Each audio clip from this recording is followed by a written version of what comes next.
YHWH. Give us the latest Bible prophecy news for 17.14.88. That is the question. The lead verse is Numbers chapter 25, verse 13. It says, "And he will have it, and his descendants after him, even the covenant of an age-lasting priesthood, because he was zealous for his Elohim, and made a propitiatory covering for the covenant children of Israel." That is the keynote. It is a covenant announcement, and it is affirmative. It announces a priesthood secured by atonement, not a word of rejection. This opening word is not a rebuke. It is a grant.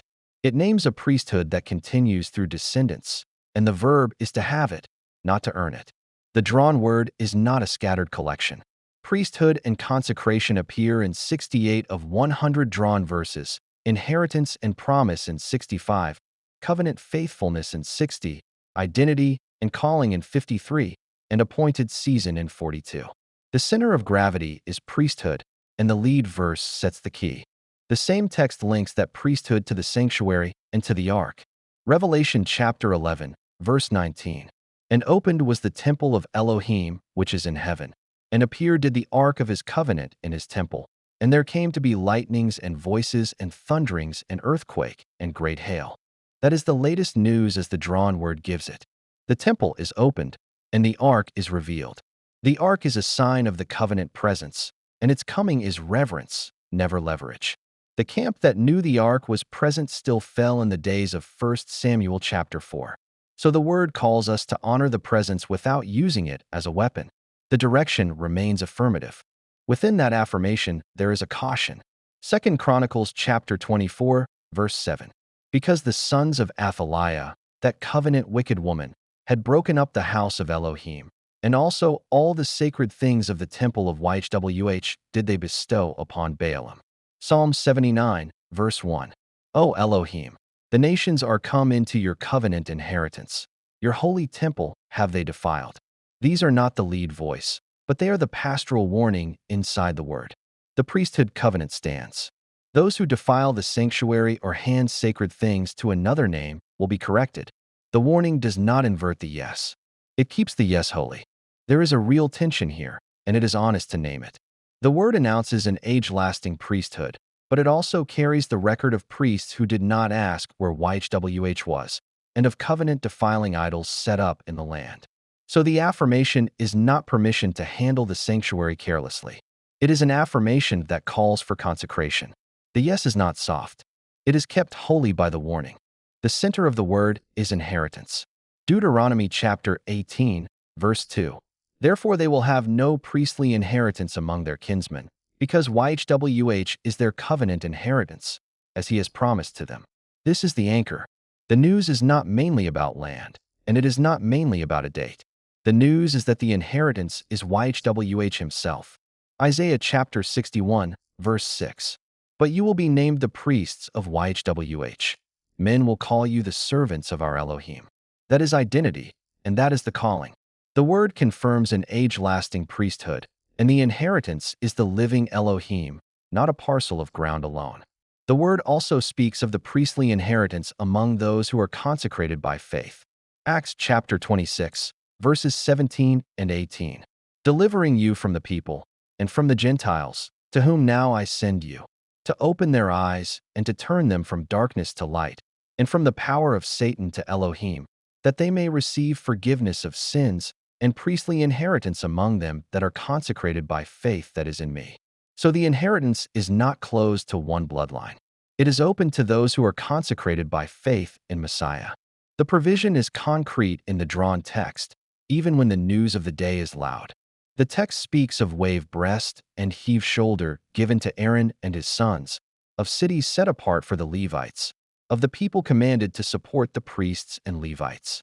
And at the center is propitiatory covering. The word uses the guilt offering language again and again, and it points to the guilt offering of the suffering servant in Isaiah chapter 53. That is the blood of Messiah, the cup of blessing. The covenant is not carried by human zeal alone. It is carried by atonement. The Sealed News Digest for this day reports conflict in Lebanon and at the Strait of Hormuz, leadership talks in Cairo, land reports in the West Bank, and a vessel attack in the strait that caused no injuries. It also reports a port halted at Mocha with losses, and an agreement announced between Iran and Oman for a safe route. The drawn text speaks plainly to land and inheritance, and to covenant breach. The governance section of the digest has no direct correspondence in these drawn verses, and that absence is a reportable result, not something to write around. The conflict section corresponds to covenant breach, because the text names the defilement of the holy temple and the nations entering the inheritance. The land section corresponds to inheritance, because the text names the land as the priestly inheritance. The leadership section corresponds to identity and governance, but the drawn text does not name a particular leader. Correspondence is not causation. We make no prediction about what happens next. The digest never overrides the verdict. The mathematical confirmation is firm. The data shows a statistically confirmed non-random pattern across multiple independent channels.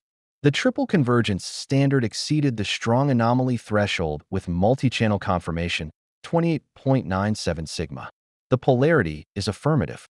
The global anomaly test is extreme, p equals 2.27 times 10 to the negative 77. The convergence confidence index crossed at 100%, 6 of 6 channels active. At the 5% level, the anomaly detection E-value passed the anytime valid threshold. The pattern survived permutation controls and the false discovery rate correction. The posterior leaned affirmative at 74%, with caution at 15.7% and mixed at 9.2%, at moderate certainty.